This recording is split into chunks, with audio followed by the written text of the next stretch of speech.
जय श्री कृष्णा। राधे राधे। हिंदू पंचांग के अनुसार फाल्गुन मास के कृष्ण पक्ष की द्वितीया को होली भाई दूज का त्यौहार मनाया जाता है। जिस तरह से दीपावली के बाद भाई दूज मनाकर भाई की लंबी आयु की कामना की जाती है, उसी प्रकार होली के बाद भाई का तिलक करके होली भाई दूज मनाई जाती है। ऐसा करने से भाई पर आए हुए सभी संकटों से मुक्ति मिलती है। भाई दूज को भ्रातृद्वितीया या फिर यम द्वितीया भी कहते हैं। इस साल वर्ष 2024 में 25 मार्च के दिन होली का त्यौहार मनाया गया था। इसके ठीक 2 दिन बाद यानी कि 27 मार्च को इस बार भाई दूज पड़ रही है। होली भाई दूज का पहला शुभ मुहूर्त सुबह 8:36 से लेकर 10:25 तक है। वहीं होली दूज का दूसरा शुभ मुहूर्त दोपहर में 3:31 से शाम को 5:04 बजे तक है। आप इस शुभ मुहूर्त में अपने भाई को तिलक करें और साथ ही उसकी लंबी आयु और सुखी जीवन की प्रार्थना करें। आइए अब आप सुनिए होली भाई दूज की कथा। पौराणिक कथा के अनुसार एक नगर में एक बुढ़िया माई रहती थी। बुढ़िया माई का एक पुत्र और एक पुत्री थी। बुढ़िया माई ने अपनी पुत्री की शादी कर दी थी। एक बार होली के बाद बुढ़िया माई के पुत्र ने कहा कि माँ, मैं अपनी बहन से जाकर तिलक कराना चाहता हूँ। उसके ऐसा आग्रह करने पर बुढ़िया माँ ने उसे जाने की अनुमति दे दी। बुढ़िया का बेटा अपनी बहन से तिलक कराने के लिए एक जंगल से गुजर कर जाने लगा। वहाँ पर उसे रास्ते में एक नदी मिली।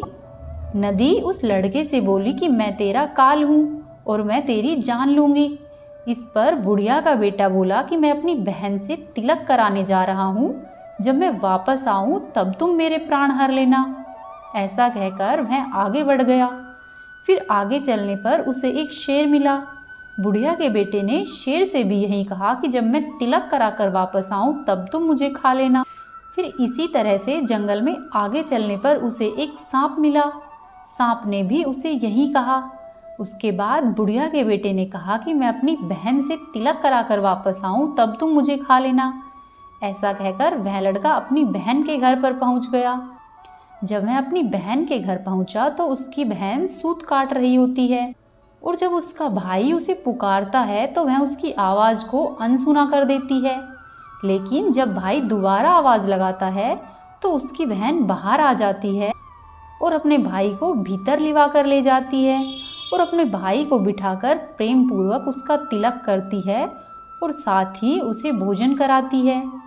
फिर उसका भाई तिलक कराकर वहाँ से वापस चलता है तो वह बहुत ही दुखी होता है। उसकी बहन जब उसे दुखी होने का कारण पूछती है तो भाई उसे रास्ते में हुई सारी बातें बताता है। तब उसकी बहन कहती है कि रुको भाई, मैं पानी पी कर आती हूँ, तुम थोड़ी देर तब तक यहीं पर बैठ जाओ। ऐसा कहकर वह एक तालाब के पास जाती है। तालाब के पास उस बहन को एक बुढ़िया मिलती है और वह उस बुढ़िया से अपनी इस समस्या का समाधान पूछती है। उस पर बुढ़िया कहती है कि यह तुम्हारे पिछले जन्मों का कर्म है जो तुम्हारा भाई भुगत रहा है।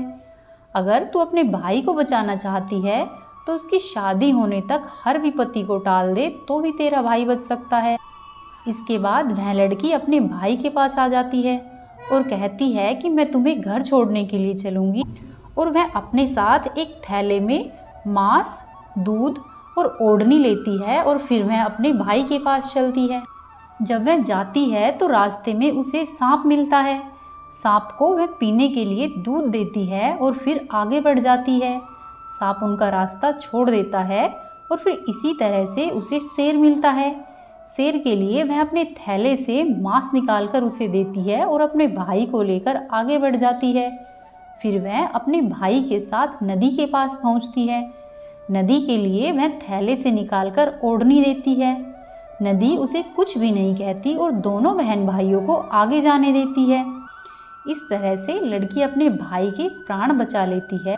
जिस दिन लड़की ने अपने भाई के प्राण बचाए थे वह दिन चैत्र मास की द्वितीया तिथि यानी कि होली के अगले दिन भाई दूज का पर्व था और तब से ही होली भाई दूज का पर्व मनाया जाता है। ये थी होली भाई दूज पर सुनी जाने वाली व्रत कथा। उम्मीद है आपको कथा पसंद आई होगी। वीडियो को लाइक करें, चैनल को सब्सक्राइब करें और वीडियो को शेयर करें।